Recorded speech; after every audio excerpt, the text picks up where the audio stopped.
உங்கள் சத்யாவில் குழு குழு ஏசி ஆஃபர். உணவாக உணவாக்காரையாக இருக்கின்ற உதயநிதி அவர்களும் இந்த சட்டமன்றத்தினுடைய உறுப்பினர் சேகர்பாபு அவர்களும் எதை பற்றியும் சிந்தனை செய்யாமல் கொள்ளையடித்த பணம் இருக்கின்றது, பணத்தை வைத்து வாக்குகளை வாங்கி விடலாம் என்று கற்பனை உலகத்தில் வாழ்ந்து கொண்டிருக்கின்றார்கள். எங்கு பார்த்தால் அராஜகம். நீங்கள் சிந்தித்து பாருங்கள். புள்ளி விவரங்கள் கூறுகிறது, 5 ஆண்டில் 9,000 கொலைகள் நடைபெற்றிருக்கின்றது இந்த தமிழகத்தில். 9,000 கொலைகள் 5 ஆண்டில் என்று சொன்னால் ஒரு நாளைக்கு 5 கொலைகள் என்ற விதம் தமிழகத்திலே அரங்கேறுகிறது. ஆனால் இதையெல்லாம் பற்றி சற்றும் சிந்திக்காமல் ஒரு திராணியற்ற பொம்மை முறையோடு எதுக்கும் உணவாக உணவாக்காரையாக இருக்கின்ற உதயநிதி அவர்களும் இந்த சட்டமன்றத்தினுடைய உறுப்பினர் சேகர்பாபு அவர்களும் எதை பற்றியும் சிந்தனை செய்யாமல் கொள்ளையடித்த பணம் இருக்கின்றது, பணத்தை வைத்து வாக்குகளை வாங்கி விடலாம் என்று கற்பனை உலகத்தில் வாழ்ந்து கொண்டிருக்கின்றார்கள். தன்மான தமிழன் என்றும் விலை போக மாட்டான். உங்களை நிச்சயம் வீட்டுக்கு தான் அனுப்புவார். இவர அந்த உதயநிதி பேசுற பேச்சை கேட்டா நமக்கு எல்லாம் ரத்தம் பெருகுது. நம்முடைய தலைவரை பார்த்து ஏளனமா பேசுற.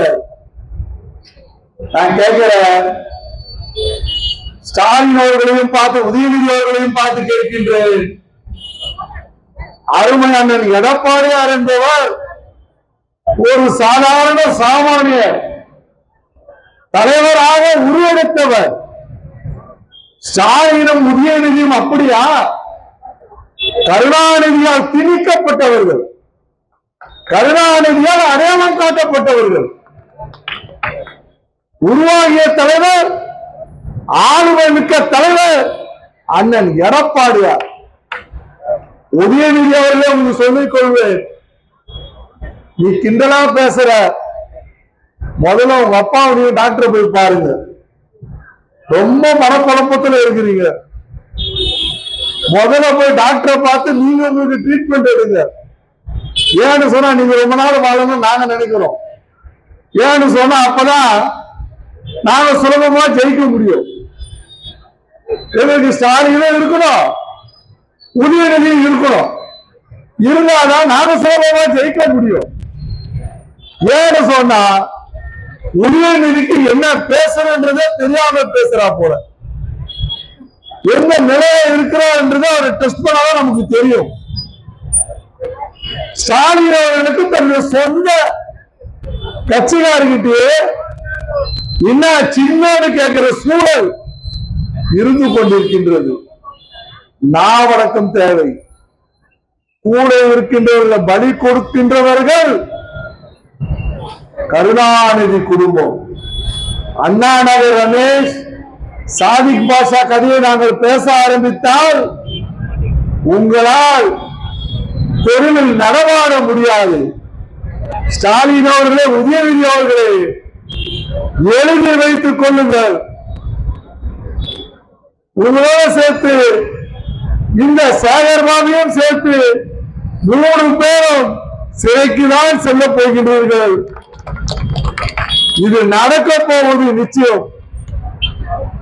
உதயநிதிக்கு இன்னொன்னு சொல்ற, தம்பியை துபாய்க்கு அனுப்பிச்சு பேக் பண்ணலாம் நினைக்காத.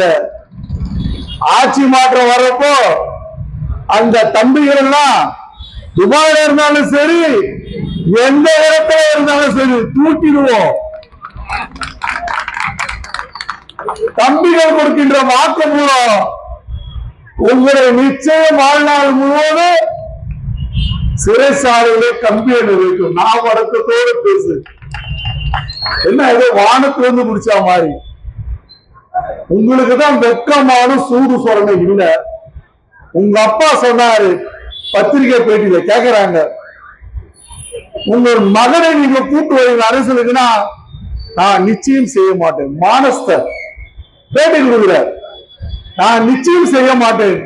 என்னை தவிர என் குடும்பத்திலிருந்து என் மகனாக இருந்தாலும் சரி, என் மருமகனாக இருந்தாலும் சரி, யாரும் அரசியலில் வரமாட்டார்கள் என்று சொல்லி இன்று கூச்சமே இல்லாமல் மக்களிடத்திலே கொண்டு போய் அந்த உதவத்திற்கு உதவாக்கரைக்கு துணை முதல்வர் என்று நீ அடையாளம் காட்டுகிறேன் சொன்னால், உன்னை விட சூடு சோதனையற்ற ஒரு தலைவன் தமிழகத்திலே வாழ்ந்ததில்லை.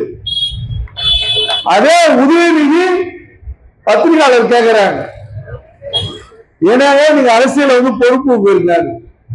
ஐயோ, நான் இப்பதான் வரேன், அதனால எனக்கு அரசியல் எந்த பொறுப்பும் எனக்கு நான் வாங்கிக்க மாட்டேன் அப்படின்னு சொல்லிட்டு இன்னைக்கு பாத்தீங்கன்னா ஒரு முன்னாள் அமைச்சர் காந்தி செல்வன் 74 வயது காலில் விழுந்து கும்புறார். அதே மோடிஜி காலில் யாரு விழுந்தாலும் பதிலுக்கு அவரு காலில் விழுந்து காட்டுறாரு. ஆனா இந்த 50 வயசு இந்த உதயநிதி அதுக்கு பேரே பால்டாய் பாய் தான். பால்டாய் பாய் அது என்ன தெரியல, பால்டாய் சொன்னா பாவம் வருது. ஏன்னா தற்கொலை பண்ணிக்கிறதுக்கு எவ்வளவோ மருந்து இருக்குல்ல, ஏன் பால்டாயில போய் செலக்ட் பண்ணான்னு தெரியலையே.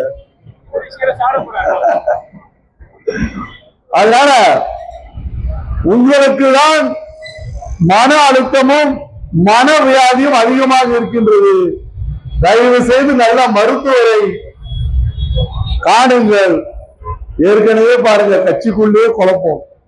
ராஜா சொல்றாரு, நான் சொல்லல, உங்ககிட்ட மந்திரியா இருந்த ராஜா சொல்றாரு ஸ்டாலினுக்கு மூளை இல்ல. ஒரு ஆடியோ லீக் அதுல வருது. ஸ்டாலினுக்கு மூளை இருக்கா? அவர் என்ன ஒரு தலைவரான அண்ணன் எடப்பாடி கேட்கவில்லை, அண்ணன் எடப்பாடி சொல்லவில்லை. உங்களுடைய நிர்வாகியாக இருக்கின்ற ராஜா சொல்கின்றார் ஸ்டாலினுக்கு மூளை இல்லை என்று ராஜா சொல்கிறார் என்று சொன்னார். எங்கே வாழ்ந்து கொண்டிருக்கின்றீர்கள் என்பதை உணர்ந்து கொள்ளுங்கள். எங்களுடைய தலைவர் ஆளுமை மிக்க தலைவர், ஒரு சாமானியர், ஒரு விவசாயி, ஒரு கிளை செயலாளராக இருந்து உழைப்பின் மூலமாக படிப்படியாக வந்தவர். முதல் தேர்தலிலே அம்மாவுடைய சின்னமான சுயேட்சை சின்னம் தான் அது. சேவை சின்னத்தில் நின்று வெற்றி பெற்றவர் அண்ணன் எடப்பாடியார் அவர்கள். நான் கேட்கிறேன், ஸ்டாலின் அவர்களே, 1984 1000 விலைக்கு உதயசூரியன் சின்னத்தில் நின்ற உங்களை படுத்துக்கொண்டு அமெரிக்காவில் உடல்நிலை சரியில்லாமல் படுத்துக்கொண்டே எம்ஜிஆர் தோற்கடித்து காட்டினார். கே கிருஷ்ணசாமியிடம் ஸ்டாலின் முதல் தேர்தலில் தோல்வியை தான் கண்டார். இதுதான்டா வரலாறு. எல்லா வரலாறையும் மறைச்சிட்டு ஏதோ ஆகாயத்திலிருந்து முச்சா மாதிரி நீங்க பேசுறது தயவு செய்து நிறுத்திக்குங்க. நாங்க பதிலடி கொடுக்க ஆரம்பிச்சா உங்களால தாங்க முடியாது. நாவடக்கத்தோடு வாழ்ந்தால் நாங்களும் நாவடக்கத்தோடு பேசுவோம் என்று சொல்லி இந்த பகுதி மக்கள் எல்லாம் உங்களுடைய பொன்னான வாக்குகளை இரட்டை இலை சின்னத்தில் வாக்களித்து என்னை சட்டசபைக்கு தேர்ந்தெடுத்து அனுப்புங்கள். சேகர் பாபுக்கு பிரச்சனை இல்லை, அவருக்கு புலர் சிறை காத்துட்டு, அதனால அவர் அங்க தன்னாலே போயிடுவார். அதனால இரட்டை இலைக்கு வாக்களித்து பெருவாரியான வாக்கு வித்தியாசத்திலே என்னை வெற்றி பெறுமாறு உங்களை எல்லாம் நான் பணிவன்போடு கேட்டு என்னுடைய உரையை நிறைவு செய்கின்றேன்.